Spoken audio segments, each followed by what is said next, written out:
Hi friends, அனைவருக்கும் வணக்கம். கூட்டுறவு வங்கியில் பார்த்தீங்கன்னாக்கா, நகை கடன் வைக்க போகிறீங்கன்னா, இப்போ நகை கடன் தள்ளுபடி கிடைக்குமான்னு பார்த்தீங்கன்னாக்கா, 2 கட்சிகளும் பெரு கட்சிகளும் பார்த்தீங்கன்னாக்கா, தேர்தல் வாக்குறுதியில குடுத்துருக்காங்க நகை கடன் தள்ளுபடி.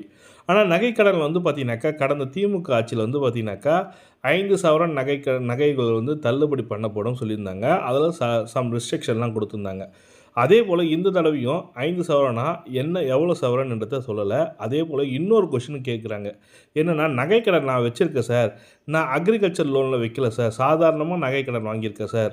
அப்படின்னா எனக்கு தள்ளுபடி கிடைக்குமான்றது தான் கொஸ்டினா இருக்கு. இப்போ பார்த்தீங்கன்னாக்கா, யார் யாருக்கெல்லாம் இந்த நகைக்கடன் தள்ளுபடி கிடைக்கும் என்பத முழுமையான ஒரு விரிவான ரிப்போர்ட்டா பார்க்க போறீங்க. வீடியோ ஸ்கிப் பண்ணாம கடைசி வரைக்கும் பாருங்க. வீடியோ பிடிச்சிருந்தா லைக் பண்ணுங்க, கூடவே சப்ஸ்கிரைப் பண்ணுங்க. வாங்க வீடியோக்குள்ள போகலாம். கூட்டுறவு வங்கியில் பார்த்தீங்கன்னாக்கா, தங்க கடன் எடுத்தவர்கள் பலர் இந்த கேள்வியை கேட்கிறார்கள். நாம் விவசாயி இல்லை என்றாலும் நமக்கு தள்ளுபடி கிடைக்குமா? அதாவது முதல்ல ஒரு முக்கியமான விஷயம் தெரிஞ்சுக்கணும். அனைத்து தங்க கடனும் ஒரே மாதிரியானது அல்ல.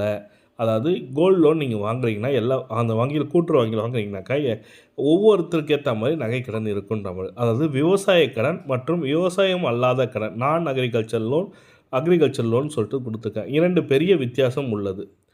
அதாவது தள்ளுபடி பொதுவாக விவசாய கடன்களுக்கு மட்டுமே வழங்கப்படுகிறது. அதாவது நிலம் வைத்திருக்கும் விவசாயி, பயிர் சாகுபடி விவசாய நபர்கள், இவர்களுக்கு தான் அதிகமான வாய்ப்பு இருக்குது சொல்லியிருக்காங்க. நீங்கள் வேலை செய்பவர்கள், தொழிலாளர் மற்றும் வியாபாரி என்றால் உங்களுக்கு கடன் நான் அக்ரிகல்ச்சர் ஆக பட்டிருக்கலாம். அதிகாரப்பூர்வ அரசு சுற்றறிக்கைகள் என்ன சொல்கின்றன? அவை தெளிவாக கூறுவது என்னென்னா, தள்ளுபடி திட்டம் குறிப்பாக விவசாய கடன்களுக்கு மட்டுமே என சொல்லியிருக்காங்க. இதனால் எல்லோருக்கும் தள்ளுபடி கிடைக்குமா என்பது தகவல் முழுமையான சரியானதாக அல்ல கொடுத்துருக்காங்க. எனவே நீங்கள் தகுதியானவர் என்பதை தெரிந்து கொள்ள உங்கள் கடன் வகையை சரிபார்க்கவும் சொல்லியிருக்காங்க. தங்கள் வதந்திகளை நம்ப வேண்டாம், அதிகாரப்பூர்வ தகவல் மட்டும் நம்புங்கள் சொல்லியிருக்காங்க. இப்போ பார்த்தீங்கன்னாக்கா, நகைக்கடனில் விவசாய அக்ரிகல்ச்சர் லோன் வாங்குறவங்க கோல்ட்லேயே அக்ரிகல்ச்சர் லோன் வாங்கினவங்க மட்டும்தான் தள்ளுபடி கிடைக்குன்றப்ப சொல்லி கொடுத்துருக்காங்க. நான் அக்ரிகல்ச்சர் லோன்னா நான் விவசாயம் பண்ணல சார், நான் கோல்டு லோன் வாங்கியிருக்கேன் சார், எனக்கு தள்ளுபடி கிடைக்குமான்றது இன்னும் ஃபுல் டீட்டெயில் ரிப்போர்ட் கிடைக்கல. வந்த உடனே அதற்கான அப்டேட் நம்ம சேனலில் அப்டேட் பண்ணுவோம். நீங்களும் மிஸ் பண்ணாமல் பாருங்கள். நம்ம சேனலை சப்ஸ்கிரைப் பண்ணி வச்சு பெல் பட்டனையும் ப்ரெஸ் பண்ணிங்க.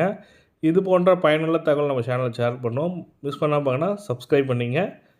தேங்க்யூ.